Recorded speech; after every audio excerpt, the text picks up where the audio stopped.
I'd been invisible in this family for 29 years. The youngest of three, the one who never quite measured up, the daughter who chose art school over business school, the disappointment who worked as a freelance graphic designer instead of joining Williams and Associates, our family's mid-sized manufacturing firm. My sister Jennifer was the golden child. MBA from Wharton, VP of Operations at 26, Dad's right hand, Mom's pride and joy.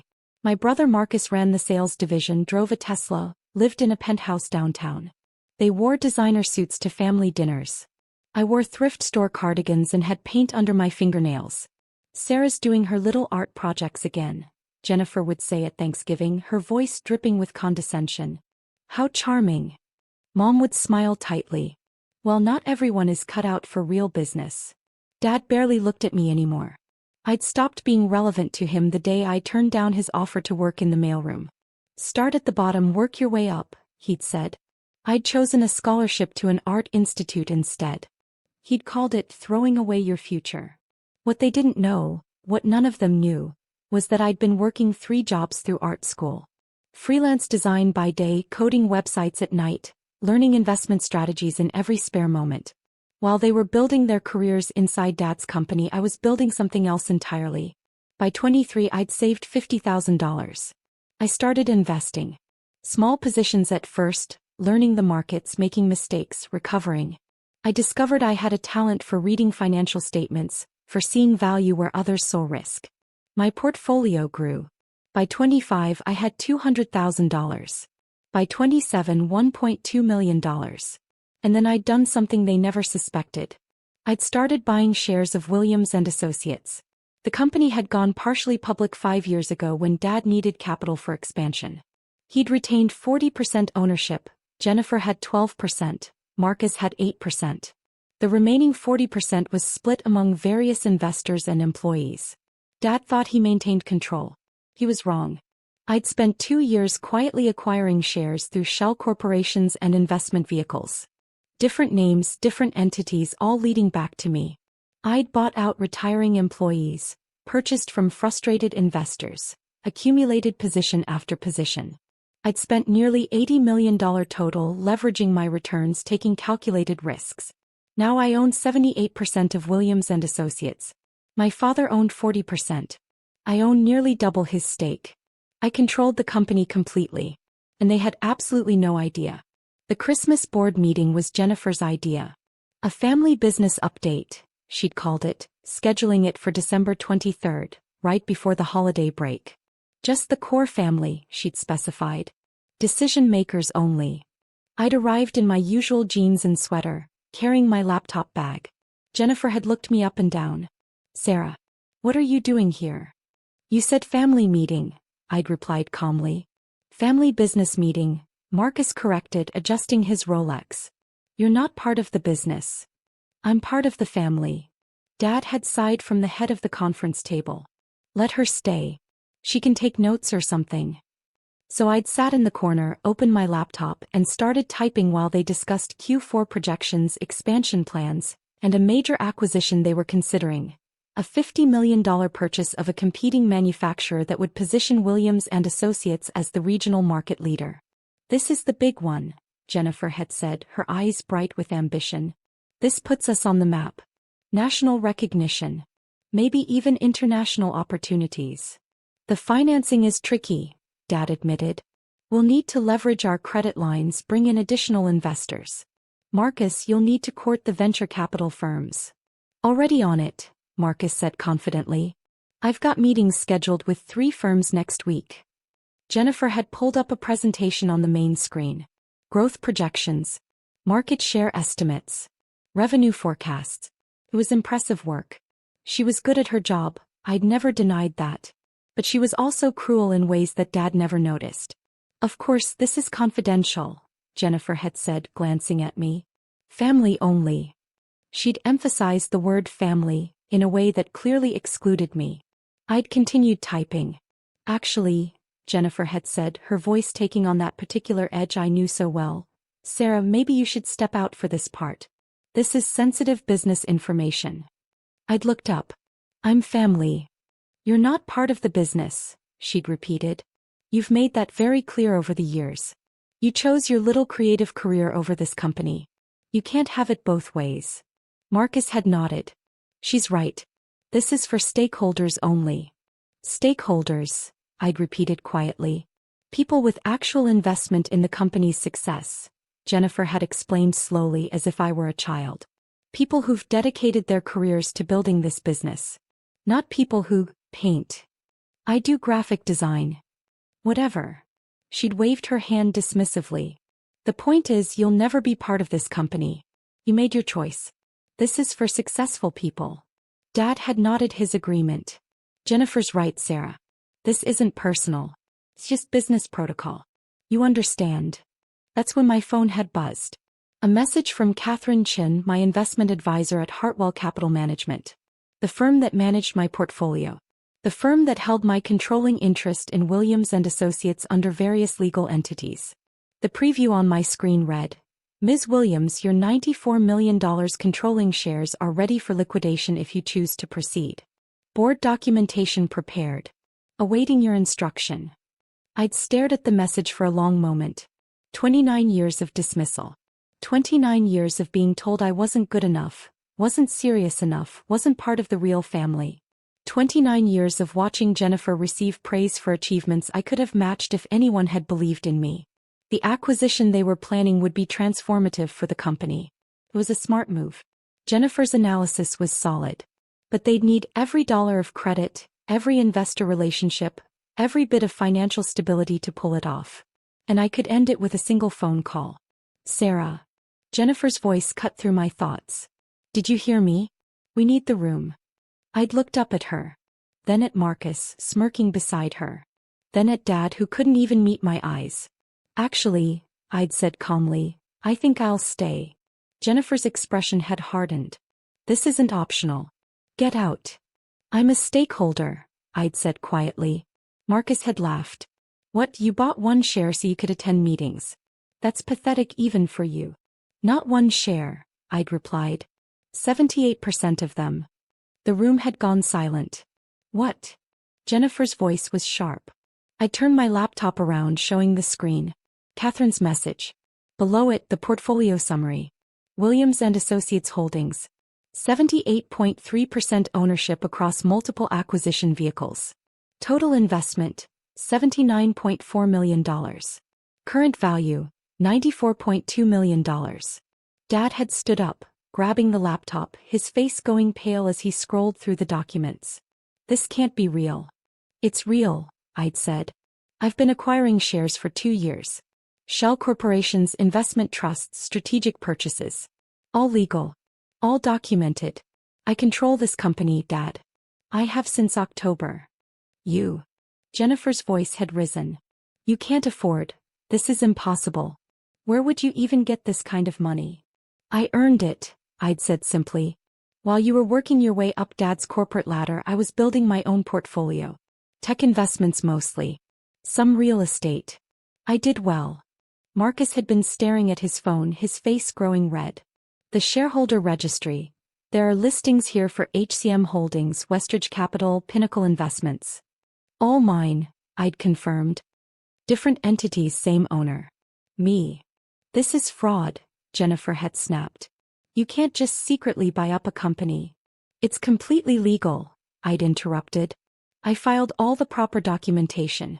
The SEC has every required disclosure. You just never bothered to check who was behind the acquisition entities. Dad had sunk back into his chair. 78%.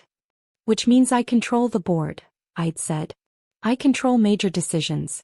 Including this acquisition you're planning. The implications had started to sink in.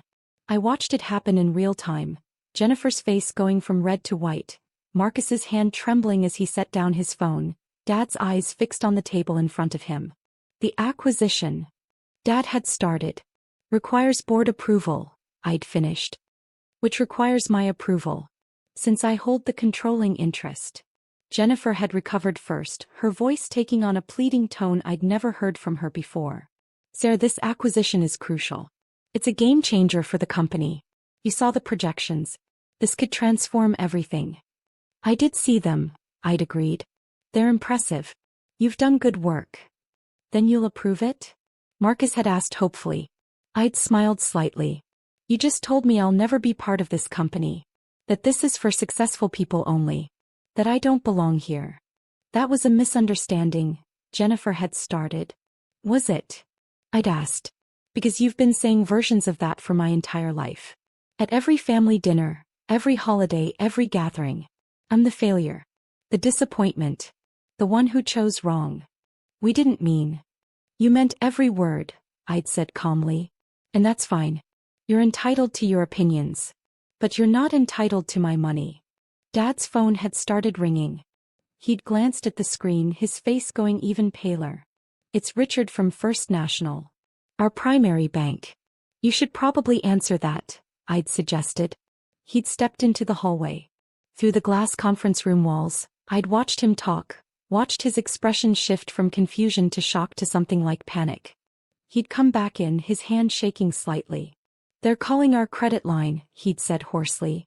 Richard says there's been a change in the shareholder structure that affects our debt covenants. They need to reassess our lending terms. That would be my acquisition, I'd said. Changes in controlling interest trigger covenant reviews.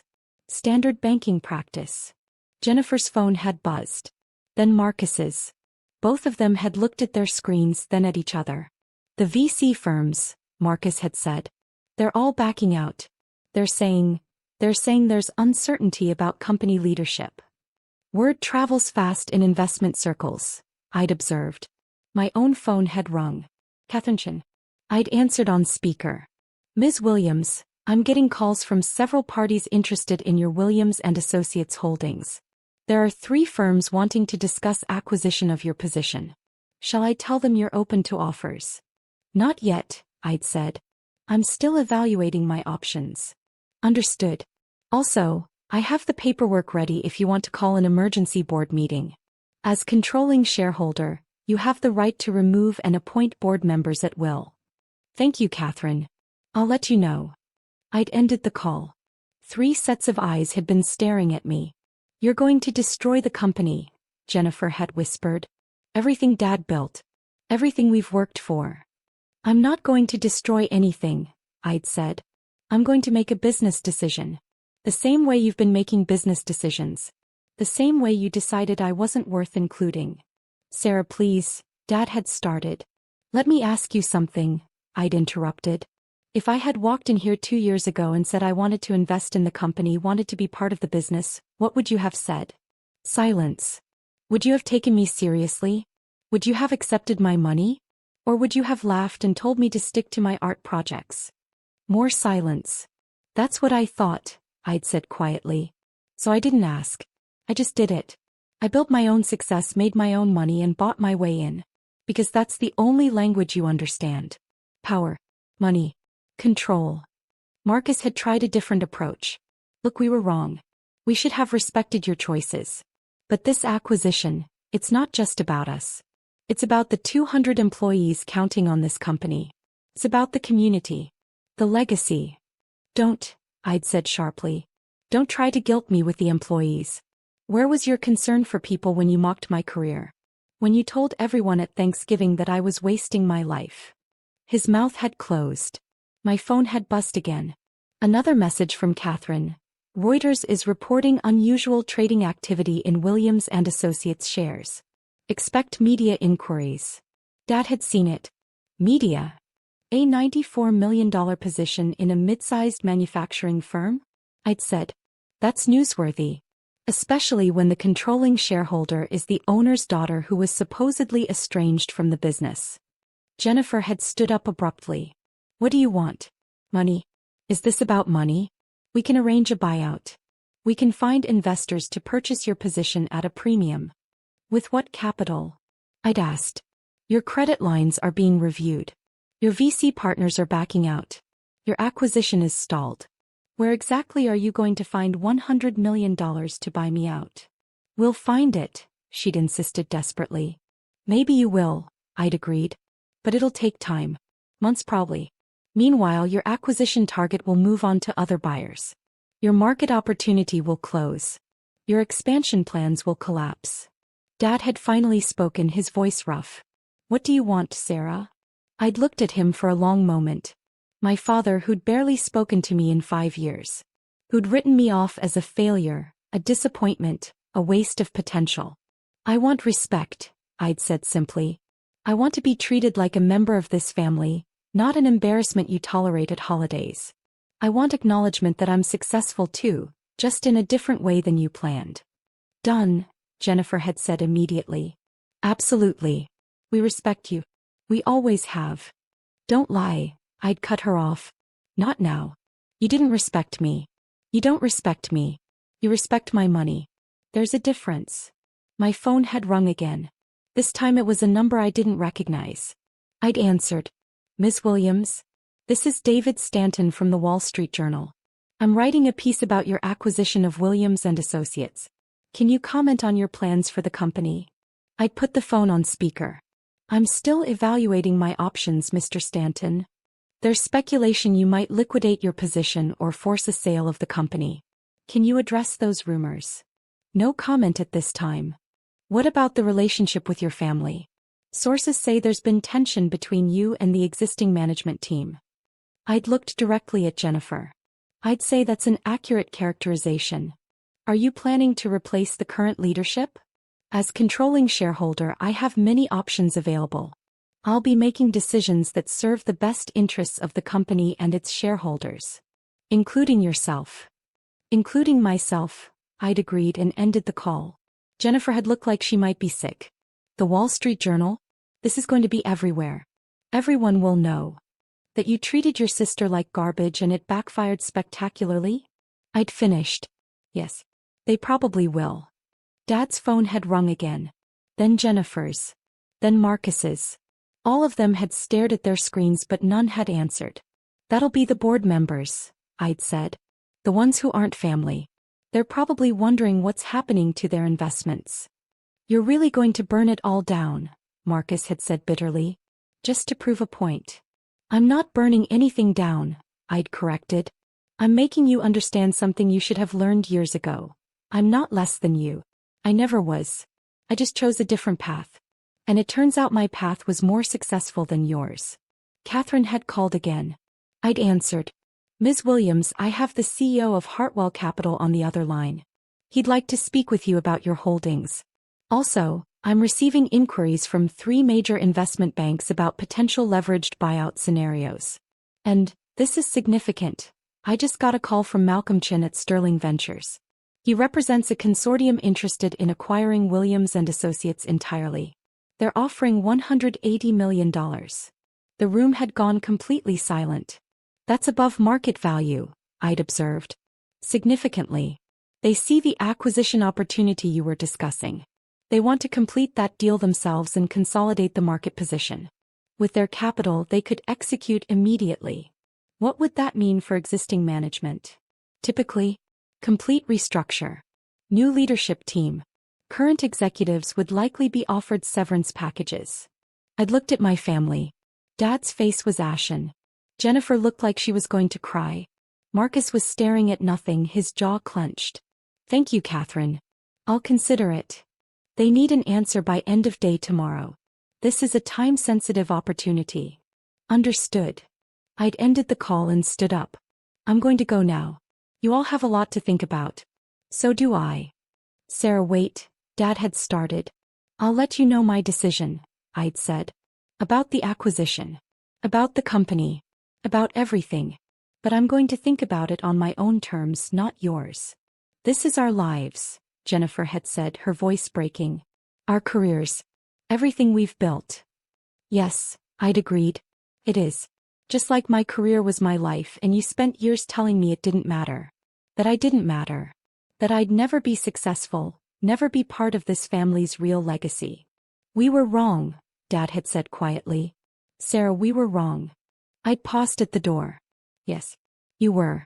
And now you're going to find out what being wrong costs. I'd walked out, leaving them in the conference room.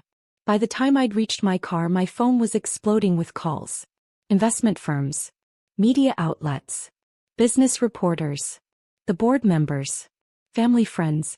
Everyone suddenly very interested in Sarah Williams, the overlooked daughter who turned out to own everything.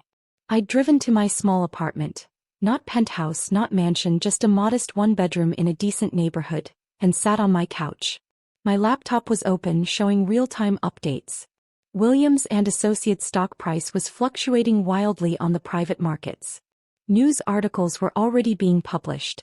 Secret shareholder revealed in family business drama. Estranged daughter controls manufacturing firm. Williams and Associates in turmoil as hidden majority owner emerges. My phone rang. Mom this time. Sarah? What's happening? Jennifer called me crying. She says you're going to sell the company? Your father's life work. I might, I'd said calmly.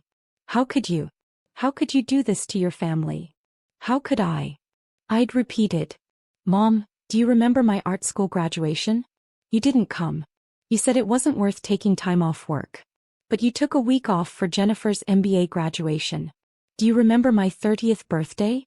I invited everyone for dinner. No one came. You all had a family business dinner that I wasn't invited to. On my birthday. That's different. It's not different. It's the same pattern over and over for my entire adult life.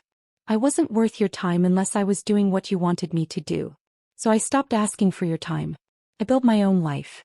And it turned out to be more successful than you ever imagined. So this is revenge. You're going to destroy everything your father built because we hurt your feelings. No, Mom. This isn't revenge. Revenge would be destroying it. I'm considering my options as a businesswoman with a $94 million investment. That's what successful people do, right?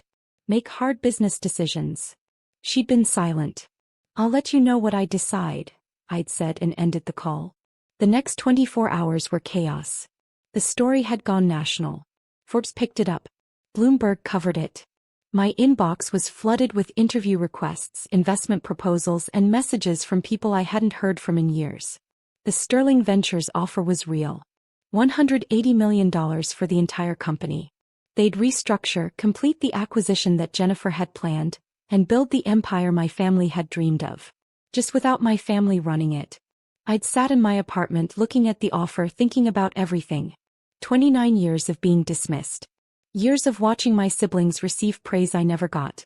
Years of family dinners where my accomplishments were charming, while theirs were impressive. But I also thought about the 200 employees. The real people whose lives depended on the company.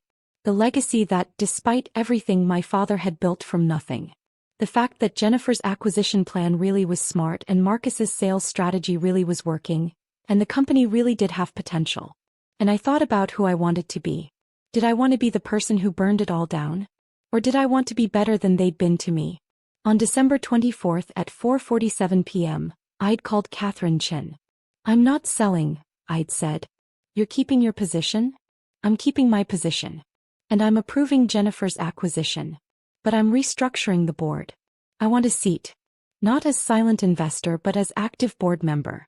I want quarterly meetings where I'm treated as the controlling shareholder I am. And I want company bylaws updated to reflect reality. Consider it done. Anything else? Yes. I want a formal apology from the executive team. In writing. Delivered to every board member and every department head. Acknowledging that they failed to respect a major shareholder and outlining steps to improve company culture. That's unusual. So is buying 78% of your family's company without them noticing, I'd said. Draft the documents. I'd sent the message to Dad's phone. Acquisition approved. Board restructure to follow. Check your email for terms. He'd called immediately. Sarah? You're approving it? You're not selling. I'm not selling. But things are going to change, Dad. I'm not the invisible daughter anymore. I'm the majority shareholder. And you're all going to treat me accordingly. Yes. Absolutely. Thank you. Sarah, I don't know what to say. Start with the apology letter, I'd said. Make it good. You've got a lot to apologize for. The acquisition had gone through. Williams and Associates had completed the purchase of their competitor, expanded their market position and secured the financing they needed, because banks and investors were a lot more confident when they knew the controlling shareholder was a woman who'd turned $50,000 into $94 million. The business press had loved the story. The hidden genius of Sarah Williams. How one woman outsmarted her family's business empire. Underestimated daughter becomes controlling shareholder. At the next board meeting in January, I'd sat at the table. Not in the corner taking notes, but in a board seat with my nameplate and my voting authority displayed clearly on the agenda. Jennifer had been polite. Professionally polite. Marcus had been respectful. Dad had been different. Quieter. More thoughtful. Less dismissive. Before we begin, Dad had said, I want to formally acknowledge Sarah Williams as our controlling shareholder and welcome her to the board. We're grateful for her support of our expansion and look forward to her guidance going forward. It wasn't the emotional apology I might have wanted years ago. But it was acknowledgement. It was respect. And it was real. After the meeting, Dad had caught me in the hallway. Sarah? Can we talk? It stopped, waited. I owe you more than what I said in there, he'd said quietly. I owe you an actual apology. Not a corporate statement. A father's apology. Okay. I underestimated you. For years. I thought because you didn't choose my path you weren't successful. I was wrong. You're more successful than any of us. You're smarter than I gave you credit for. And you're a better person than I've been to you. I'd felt something loosen in my chest. Thank you. I'd like to try again, he'd said. If you'll let me. Not as chairman to shareholder. As father to daughter. I'd looked at him for a long moment. That's going to take time. I understand. But I'm willing to try. He'd nodded, his eyes bright. That's more than I deserve. I'd walked out of that building as a different person than I'd walked in. Not because I'd gotten revenge. Not because I'd destroyed anything. But because I'd proven, to them and to myself, that I was exactly as capable, as intelligent, and as successful as I'd always known I could be. They just needed $94 million worth of proof to see it.